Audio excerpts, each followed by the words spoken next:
Good morning दोस्तों, स्वागत है आप सभी का नेशनल हिंदी एजुकेशन पे। जैसा कि आप स्क्रीन पर देख रहे हैं, बीए चतुर्थ सेमेस्टर, बीकॉम, बीएससी चतुर्थ सेमेस्टर के सह पाठ्यक्रमिक अनिवार्य प्रश्न पत्र को हम देखेंगे, जिसे इंग्लिश में कहते हैं को कैरिकुलर, जो अवध की सीरीज़ है। इसमें से हम लोग कुछ इम्पोर्टेंट क्वेश्चन देखते हैं।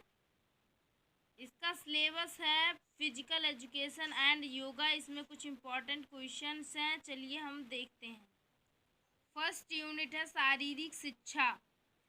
महत्वपूर्ण बिंदु क्या है कि संकुचित अर्थ में शारीरिक अंगों के विकास को ही शारीरिक शिक्षा मान लिया जाता है, परंतु ऐसा मानना उचित नहीं है।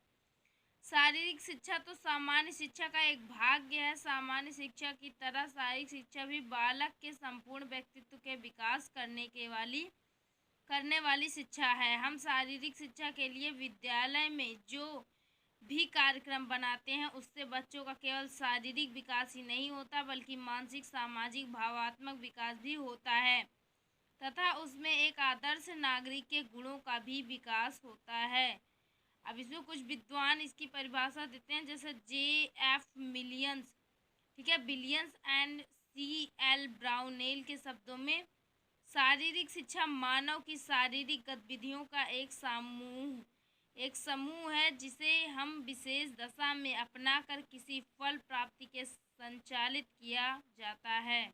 शारीरिक शिक्षा का महत्व देखेंगे। शारीरिक शिक्षा के कई महत्व हैं या उपयोगिताएं। पहला, शारीरिक संपन्नता, मानसिक विश्राम, चरित्र निर्माण में सहायक, सामाजिक समायोजन में सहायक, नागरिक भावना के विकास में सहायक, नेतृत्व हेतु शिक्षा, खिलाड़ीपन की भावना का विकास इत्यादि बहुत सारे इसके उपयोगिताएं हैं। इससे रिलेटेड हम कुछ इम्पोर्टेंट क्वेश्चन देखेंगे जो ऑब्जेक्टिव है। आज भारत को गीता की नहीं बल्कि फुटबॉल के मैदान की ज़रूरत है, यह किसने कहा था? आप सभी को पता होगा, स्वामी विवेकानंद जी ने इसे कहा था।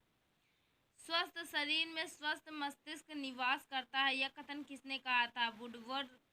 वुडवर्थ था का, अरस्तु, प्लेटो या सुकरात?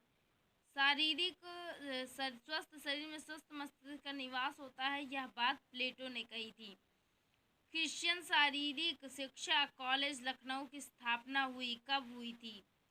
इसका उत्तर आप सभी को पता होगा कि क्रिश्चियन शिक्षा कॉलेज लखनऊ की स्थापना 1932 ईस्वी में हुई। शारीरिक शिक्षा को राष्ट्रीय स्तर पर विकसित करने का उत्तरदायित्व है किसका? केंद्र सरकार का। स्वतंत्रता के पश्चात शारीरिक शिक्षा के विकास का सुझाव देने के लिए कमेटी बनी थी, ताराचंद्र कमेटी। खेल समिति नहीं थी, अखिल भारतीय खेल भी नहीं था, वो ताराचंद्र कमेटी थी। केंद्रीय सलाहकार बोर्ड का मुख्य कार्य क्या था? खेल कूद का संरक्षण करना, खेल कूद कराना, सहायक शिक्षा के मामलों में केंद्र सरकार को सलाह देना।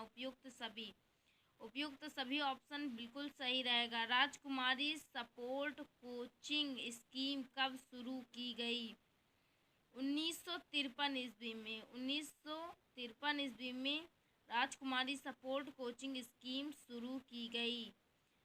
राष्ट्रीय शारीरिक शिक्षा एवं बिहार योजना कब बनाई गई थी? राष्ट्रीय शारीरिक शिक्षा एवं बिहार योजना 1956 ईस्वी में बनाई गई थी। स्वतंत्रता पूर्व ब्रिटिश शासन में कुलीन वर्ग के स्कूलों में किस खेल पर ध्यान दिया जाता था? इसका उत्तर आप लोग कमेंट करके ज़रूर बताइएगा। ट्रैक या फील्ड की, या स्विमिंग, घुड़दौड़ की, पोलो, साइकिल पोलो की, या उपयुक्त सभी? अगला क्वेश्चन देखते हैं। होमर काल में शारीरिक प्रशिक्षण के लिए क्रिया कराई जाती थी? तैरने की, दौड़ना कूदना की, घुड़सवारी की, मल्ल युद्ध की, या उपयुक्त सभी की? उपयुक्त सभी होगा। ब्रिटिश शासनकाल में शारीरिक शिक्षा के प्रति भारतीयों में उदासीनता बढ़ने का क्या कारण थी? अंग्रेजों द्वारा लाए गए क्रियाकलाप अधिक आकर्षक थे, अंग्रेजी क्रियाकलाप अधिक मनोरंजन की क्षमता रखते थे, पश्चिम से आयातित क्रियाकलाप सामूहिक प्रकार के थे, उपयुक्त सभी। इसका उपयुक्त सभी ऑप्शन डी सही होगा। भारत के किन केंद्रों ने सहायक शिक्षा के क्रियाकलापों में महत्वपूर्ण भूमिका निभाई? इसका उत्तर आप लोग कमेंट करके बताइएगा। इसके बाद हम अगले क्वेश्चन की ओर बढ़ेंगे। उससे पहले आप लोग चैनल को लाइक और सब्सक्राइब कर दीजिएगा। अगले वीडियो में इसके आगे के क्वेश्चन को लेकर मिलते हैं। तब तक के लिए धन्यवाद।